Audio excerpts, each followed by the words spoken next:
1990s, late 1980s, 1990s, when PSA almost became routine for men over the age of 50 to 60. And then, as you can see, if you looked at the curve, it wouldn't be much different now, but yet the rapid increase in that incidence. We can see in the males that we now are seeing a decline, a rather significant decline in cancer of the lung and bronchus. And this decline began in about 1997. Similarly, we see a significant decline in the cancer of colon and rectum. Urinary bladder, however, remains fairly stable, and two cancers that are gradually increasing in the United States and in many Western countries is non-Hodgkin's lymphoma and melanoma of the skin. And we can talk about the risks of why that's happening and the risks that have led to the decline of both lung and bronchus and colorectal cancer. In women, the most common cancer is breast cancer, as it is here as well. However, we see lung cancer continuing to increase on a steady basis, beginning to flatten out over the past 7 years, since about 2001. We also see a decline in colorectal cancer incidence and also a significant decrease in uterine due to the pap smears. But again, in women as well, we see non-Hodgkin's lymphoma increasing. So we have these increases going on, and now let's look at the death rates. The death rates in men is rather striking. We can see going all the way back to 1930 that there's been a steady increase in the incidence of lung cancer, peaking here as when the incidence increased, because most patients, when they develop lung cancer, as you know, will die of lung cancer. We don't have a good screening, and despite the fact that we are starting to screen routinely smokers with spiral CT, we have not made an impact. The major impact here of the decline in deaths have been due to the cessation of smoking in the United States, a rather significant decline. Prostate cancer, because it's being picked up at an earlier stage now by PSA, has been declining. Colorectal cancer also significantly declining. And right now, these are approximating the 50% decrease in mortality by the year 2015 that we had challenged ourselves with. Similarly with prostate cancer, and right now we seem to be on closely aligned with lung cancer mortality in men. However, we are not there with women.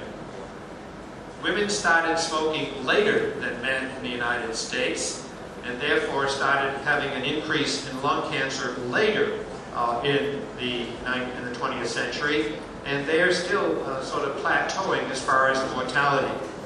But we have seen in the United States a significant decline in the mortality of breast cancer, partially due to screening and partially due to new therapies, but we'll talk a little bit more about that.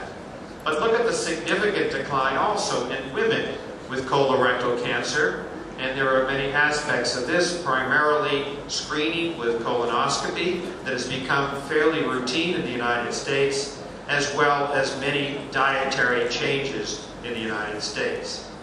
We can see the uterus and pap smears and cervical cancer has dramatically declined and started declining way back in the 1940s with the use of the pap smear for cervical cancer. We will talk about vaccines in a minute. Stomach cancer is not very common now. It was in the past, but now stomach cancer is very below level in the United States. Pancreatic cancer seems to be increasing as far as mortality, as well as ovarian cancer. So if we look at the trends in mortality, there has been a drop in the total death rates for all cancers in both men and women since 1991.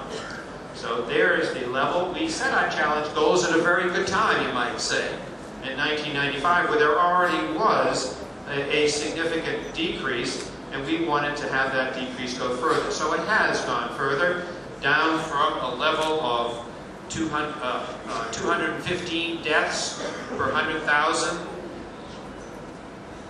to now, in 14 years later, 183 deaths per 100,000, a 15% drop in that period of time. So hopefully this will continue, but we are concerned the past review did not show as significant a decrease, a little less decrease, and also a slight increase in incidence in mortality. Looking at this in a little different way, we can see that if the trend had continued in the early 90s, we would have had 408,000 more cancer deaths in men, and we would have had 136,000 more cancer deaths in women. So in summary, in the United States, incidence rates are stable in both men and women for all sites combined. Cancer is the second leading cause of death overall, and the leading cause of death in those people younger than 85 years of age. And we now know that it has overtaken cardiovascular disease, and may do so in people older than 85 as well. Cancer death rates have decreased 18.4% in men and 10.5% in women since the early 1990s, resulting in avoidance of more than 500,000 cancer deaths. Despite a decrease of 1% in the cancer mortality rate this past 2004 to 2005, there was an actual increase of a little over 5,000 cases in the actual incidence of cancer.